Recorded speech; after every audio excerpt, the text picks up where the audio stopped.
नमस्कार मंडळी, स्वागत आहे तुमचं मराठी एक्सप्रेस आपल्या लोकप्रिय चॅनलमध्ये. रुपाली चाकणकर यांच्या विरोधात आणि रुपाली चाकणकर यांच्या विरोधात आता महिला प्रदेशाध्यक्षपदी ज्या विराजमान झाल्या आहेत वैशाली नागवडे. कोण आहेत वैशाली नागवडे बघूयात आजच्या या व्हिडिओमधनं. तर मंडळी, रुपाली चाकणकर यांना आपल्या पदाचा राजीनामा द्यावा लागला. कॅप्टन अशोक खरात प्रकरणामुळे वादात सापडलेल्या रुपाली चाकणकर यांना त्यांच्या प्रदेशाध्यक्ष पदाचा राजीनामा द्यावा लागला आणि त्यानंतर या ठिकाणी नेमकी कुणाची वर्णी लागणार या संदर्भात अनेक जणांची नावं समोर येत होती. यामध्ये आघाडी घेतली ती वैशाली नागवडे यांनी. रुपाली चाकणकरांच्या जागेवरून रुपाली ठोंबरे त्यासोबत सरोज आहिरे यांच्या नावाची जोरदार चर्चा सुरू होती. मात्र सुनेत्रा पवार यांनी चळवळीतील आणि सहकार क्षेत्रामध्ये काम केलेल्या एका नेतृत्वाला संधी दिली आहे. भविष्यात राष्ट्रवादी काँग्रेसच्या महिला नेतृत्वात या संदर्भात उलटसुलट चर्चा सुरू झाली आहे. तर काही महिन्यांपूर्वी राज्यामध्ये गाजलेलं अशोक खरात प्रकरण सगळ्यांच्याच लक्षात असेल, कारण याच प्रकरणामुळे राष्ट्रवादी काँग्रेसच्या महिला प्रदेशाध्यक्ष रुपाली चाकणकर यांचं नाव समोर आलं आणि त्यानंतर प्रकरण इतकं तापलं की राजकीय वर्तुळातून मोठ्या प्रमाणात टीकाटिप्पणी सुरू झाले आणि त्यामुळे रुपाली चाकणकर यांना आपलं पद गमवावं लागला. त्यानंतर अनेक जण या पदासाठी इच्छुक होत्या, ज्यामध्ये सना मलिक, सरोज आहिर, राजलक्ष्मी भोसले, रुपाली ठोंबरे, वैशाली नागवडे यांची नावं चर्चेत होती. आता या पदासाठी वैशाली नागवडे यांची नियुक्ती करण्यात आली आहे. सुमारे 6 महिने हे पद रिक्त होतं आणि मुंबईमध्ये राष्ट्रवादीच्या अध्यक्षा सुनेत्रा पवार यांच्या हस्ते नागवडे यांना नियुक्तीपत्र देण्यात आला. विशेष म्हणजे वैशाली नागवडे यांनी नेहमी रुपाली चाकणकर यांच्या विरोधामध्ये आक्रमक भूमिका घेतलेल्या, त्यामुळे त्यांचं नाव कायम चर्चेत असायचं. तर आता थेट चाकणकरांच्या जागीच त्यांची नियुक्ती झाल्याने राष्ट्रवादीच्या महिला आघाडीला आक्रमक नेतृत्व मिळाल्याची चर्चा राजकीय वर्तुळात रंगली आहे. वैशाली नागवडे यांच्याबद्दल माहिती शोधायला ज्यावेळेस सुरुवात झाली त्यावेळेस त्यांच्या राजकीय प्रवासाबद्दल अतिशय महत्त्वाच्या माहिती समोर आली. मूळच्या दौंड या ठिकाणच्या असलेल्या वैशाली नागवडे यांच्या राजकीय प्रवासाला 1999 पासून वेगळी दिशा मिळाली. खामगाव येथील शेतकरी कुटुंबातून आलेल्या नागवडे यांनी कॉम्प्युटर इन्स्टिट्यूट सुरू केलं. याच माध्यमातून जिल्हा बँकेच्या संगणकीकरणासाठी डेटा एंट्रीचं काम करत असताना त्यांचा अजित पवार यांच्याशी परिचय झाला आणि हीच भेट त्यांच्या राजकीय प्रवासाची सुरुवात ठरली. 2002 मध्ये त्यांची अण्णासाहेब पाटील आर्थिक विकास महामंडळाच्या संचालकपदी नियुक्ती करण्यात आली. त्यानंतर त्यांच्या संघटनात्मक कामामध्ये त्यांचा सक्रिय सहभाग वाढत गेला. पक्षाची विचारधारा तळागाळापर्यंत पोहोचवण्याबरोबरच महिला कार्यकर्त्यांना संघटित करण्याचं काम त्यांनी केलं. 2005 मध्ये त्यांची महानंद या संस्थेच्या संचालकपदी निवड झाली. 2007 मध्ये पंचायत समिती सदस्य म्हणून जबाबदारी त्यांनी सांभाळली.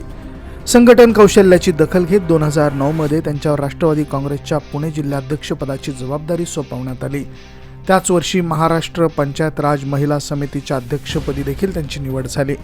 2010 मध्ये त्या पुन्हा महानंदच्या संचालक झाल्या आणि 2013 मध्ये महानंदच्या पहिला महिला अध्यक्ष होण्याचा मान देखील त्यांना मिळाला.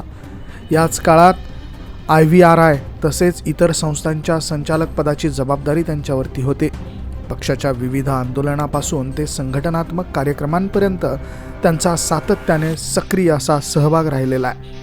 त्यामुळे राष्ट्रवादी काँग्रेसमधील एक संघटन आणि महिला चेहरा म्हणून त्यांची ओळख ही सतत समोर येत होती. प्रदेश सरचिटणीस आणि प्रदेश प्रवक्ता म्हणून देखील त्यांची भूमिका ही आक्रमकपणे समोर आली. 2017 आणि 2020च्या जिल्हा परिषद निवडणुकांमध्ये त्यांनी राहू खामगाव गट क्रमांक 48 मधून राष्ट्रवादी काँग्रेसच्या उमेदवार म्हणून निवडणूक लढवली. त्यांच्या राजकीय प्रवासात पवार कुटुंबियांसोबतच्या जवळच्या संबंधाचीही कायम चर्चा राहिली. सुरुवातीला शरद पवार यांच्यासोबत होत्या, मात्र राष्ट्रवादी काँग्रेसमध्ये फूट पडल्यानंतर त्यांनी अजित पवार यांना साथ देण्याचा निर्णय घेतला. दुसरीकडे सुप्रिया सुळे यांच्यासोबतही त्यांचे चांगले संबंध आहेत. 2006 मध्ये सुप्रिया सुळे खासदार झाल्यापासून आपण त्यांच्यासोबत खांद्याला खांदा लावून काम केल्याचं वैशाली नागवडे यांनी आपल्या मनोगतात दिलं होतं. परंतु राजकारणामध्ये सगळे दिवस सारखे नसतात. मागील जिल्हा परिषद निवडणुकीमध्ये वैशाली नागवडे यांनी अपेक्षित यश मिळालं नव्हतं. पुणे जिल्हा परिषद निवडणुकीमध्ये त्यांचा अवघा 350 मतांनी पराभव झाला. हा पराभव पक्षातील गटबाजीमुळे झाल्याचं समर्थकांचं म्हणणं होतं.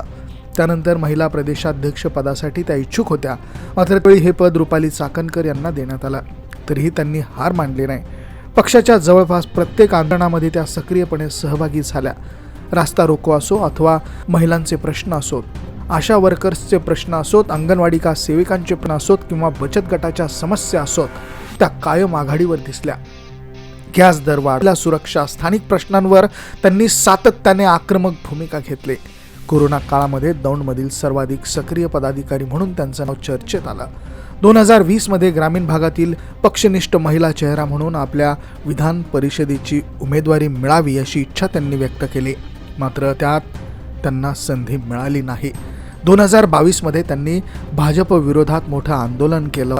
केंद्रीय मंत्री स्मृती इराणी यांच्या उपस्थितीत झालेल्या आंदोलनामध्ये भाजप कार्यकर्त्यांनी मारहाण केल्याचा आरोप त्यांनी केला होता. या घटनेचा व्हिडिओ मोठ्या प्रमाणात व्हायरल देखील झाला होता आणि त्यानंतर काही कार्यकर्त्यांवर गुन्हे देखील दाखल करण्यात आले होते.